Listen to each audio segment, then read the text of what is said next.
Hey guys, so here's some interesting information about me. About 8 to 9 out of 10 agents don't like me. And guess what? The fact that they don't like me is actually good if you are working with me. To find out why, watch this video till the end because I'm going to explain why some agents don't like me and why it's going to work out in your benefit if we're working together. Okay, my name is Fahd Dawood. I've been doing international real estate for 14 plus years.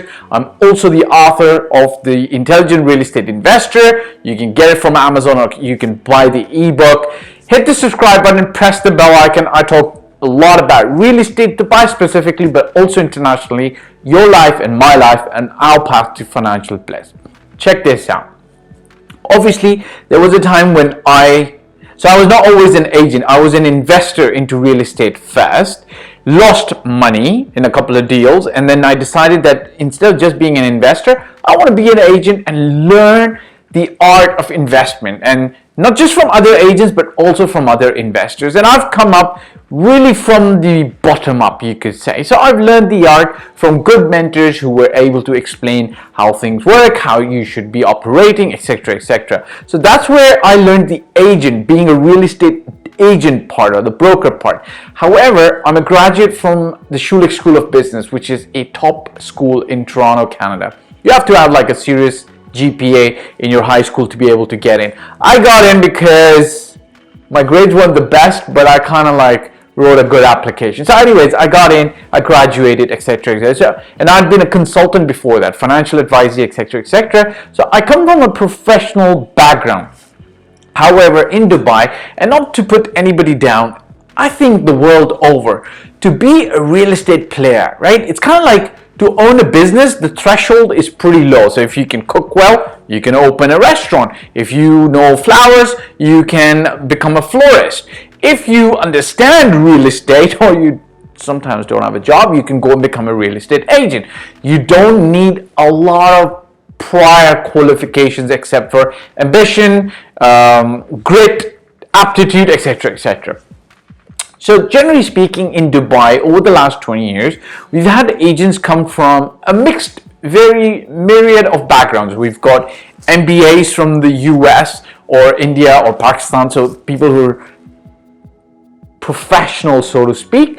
And then we've got people who, I don't want to put anybody down, but people who don't necessarily have a professional background, and there's nothing wrong with that because some of them are A-grade, awesome agents and they know what they're doing. Me, somewhere in the middle, right? So I've got a professional background, but I can easily roll up my sleeves and play dirty and down with the agents. Why do the agents not like me? They don't like me when I'm representing a client, okay? I'm somebody who's a stickler for process, okay? And I'm going to be the first one to admit that during my early days as an agent, I sometimes either didn't know some things about a deal, and so I hoped, oh God, oh Allah, please make things go well. Or I did know, and I just hoped things would just turn out okay because I wanted the deal badly, right? So I wanted the deal to close, I was tired, etc., etc. But 9 times out of 10, if you're ignorant of the process, it's okay. You kind of can go on and the deal goes on because someone somewhere along the way will educate you, your buyer, your seller about the process, and you can dot the I and cross the T. However, if you deliberately as an agent try to put something that you know under the rug, kind of like just gloss over it so that the deal gets signed up, trust me, it comes back to bite you in the behind. And it's happened to me. So because of that experience, what I always do, and because I've got so much experience with how a real estate transaction should go about, I foresee everything that could potentially, now I'm not saying that everything or anything could go wrong, but I just foresee it. So what I do is I need to cover all the bases for my investor before we get involved in the transaction. There's nothing wrong with that. If you went to Toronto, London, Paris, New York, any city in the world, generally speaking, the lawyers do this, right? The lawyers are going to check up on everything with regards to the seller and the buyer to make sure that when they put the deal together, there's no hanky-panky, there's no surprises coming out in the end. That's all that I do. However, agents don't like me doing that. Why? Because I'm trying to protect my buyer or my tenant or my landlord. Whereas agents like to just throw sometimes caution to the wind and be like, that's not a big deal because that's going to work out.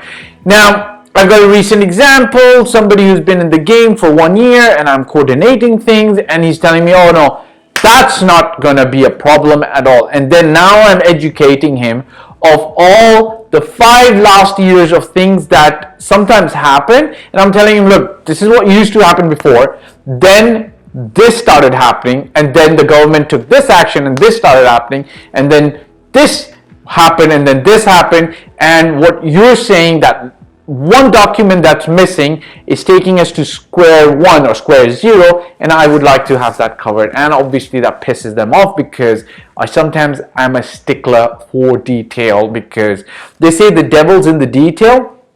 I try to relax and I try to think positive and say, what, the deal's gonna go okay, that's great, but I don't want surprises, right? I want my investor, my buyer, my tenant, my landlord to have a seamless experience, sort of like, so to speak, a VIP experience. So that's one reason why agents kind of like get a little pissed off.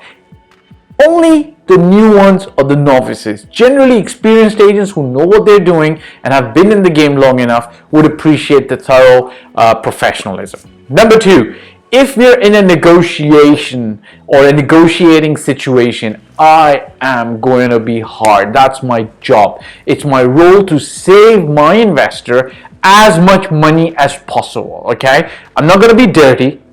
I'm not going to lie. I'm not going to misrepresent any of the things, because that's not the way I negotiate.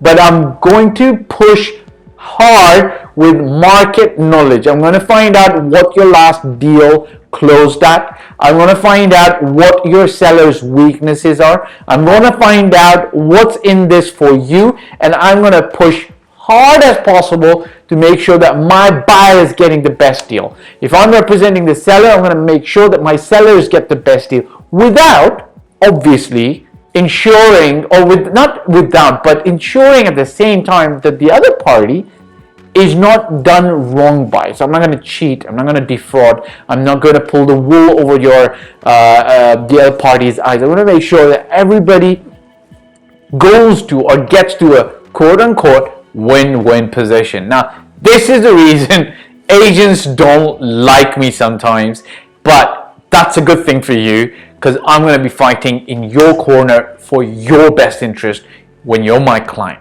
Hit the subscribe button, press the bell icon. I look forward to working with you. If you've got questions, you can ask me in the comment section below. I love your questions. I answer them on YouTube. If you want to work with me, I don't work for free. Engage me on a one-to-one basis. There is a fee.